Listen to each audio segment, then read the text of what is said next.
राधे राधे। तो कैसे आप लोग मेरे भाई, हर रोज़ की तरह मैं आज भी एक बहुत ही अच्छा और इंस्पायरिंग स्टोरी लेकर आया हूँ आप लोगों के लिए। तो चैनल पर नए हो तो सब्सक्राइब कर लेना।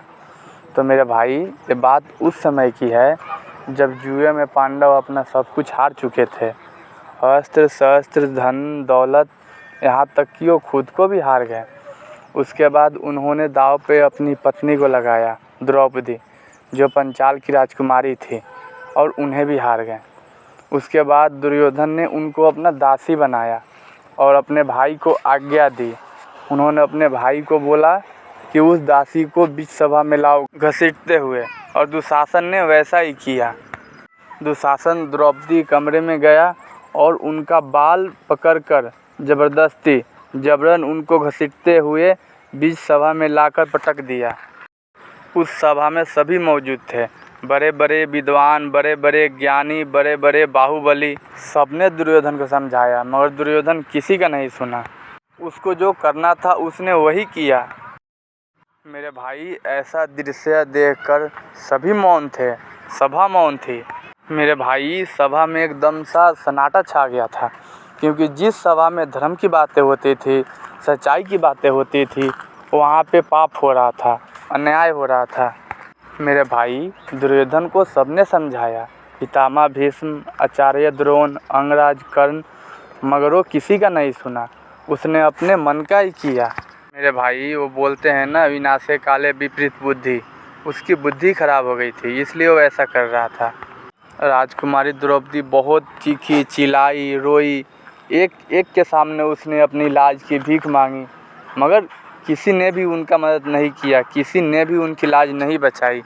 मेरे दोस्त, जो सभा में हो रहा था वो आने वाला रणघोष था, होने वाला महाभारत की शुरुआत थी। वो राजकुमारी द्रौपदी ने देखा कि अब मेरी रक्षा कोई नहीं कर रहा है, अब मेरी लाज कोई नहीं बचा पा रहा है। सभी मौन थे, कोई कुछ नहीं बोल रहा था। तब जाकर उन्होंने भगवान को याद किया, भगवान श्री कृष्ण को याद किया।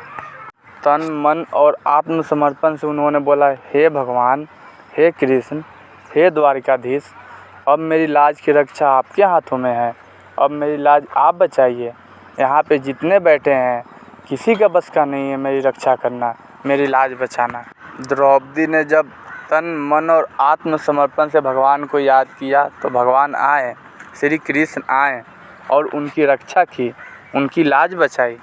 दुशासन साड़ी खींचता गया, साड़ी की ढेर लग गई, मगर साड़ी ख़त्म नहीं हुआ, और सभी की आंखें खुली की खुली रह गई सभा में कि ये क्या हो रहा है।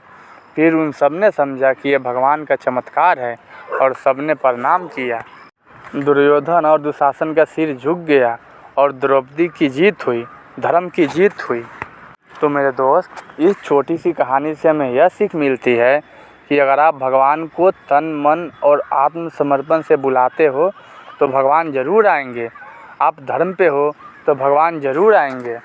मेरे भाई, आपका अपना साथ छोड़ दे, सब साथ छोड़ दे, मगर जो ऊपर बैठा है भगवान ना, वो किसी का साथ नहीं छोड़ता। तो मेरे भाई, आप विश्वास रखिए और भगवान को तन मन और आत्मसमर्पण से आप बुलाओगे तो भगवान ज़रूर आएंगे।